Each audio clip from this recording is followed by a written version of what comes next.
મિત્રો, આજે આપણે એવું સમજશું કે માર્કેટિંગ બજેટ સેલ્સ માટે કેવી રીતે નક્કી કરવું જોઈએ. જો તમારી કંપની નવી છે અને સ્ટાર્ટઅપ છે તો તમારું માર્કેટિંગ બજેટ 8થી 12% હોવું જોઈએ સેલ્સના. એવી જ રીતે તમારી કંપની 3થી 4 વર્ષ જૂની થઈ છે તો તમારે 5થી 8% માર્કેટિંગ બજેટ રાખવું જોઈએ. એવી જ રીતે તમારી કંપની 5 કે 10 વર્ષ જૂની થઈ જાય છે તો તમારે સેલ્સના એ 3થી 5% સુધીનું બજેટ લઈ જવું પડે. આપણે એક્ઝામ્પલથી સમજીએ કે અત્યારે અમૂલ ઇન્ડિયા છે તો એનું વાર્ષિક ટર્નઓવર 90,000 કરોડનું છે. તો એ લોકો અમૂલનું માર્કેટિંગ બજેટ 1% છે, એટલે કે એના 900 કરોડનું એ માર્કેટિંગ બજેટ એક્સપાન્ડ કરે છે.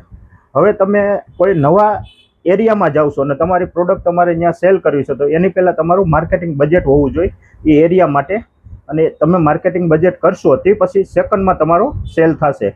માર્કેટિંગને લગતી અને સેલને લગતી અવનવી વાતો સાંભળવા માટે અમારા પેજને ફોલો કરો.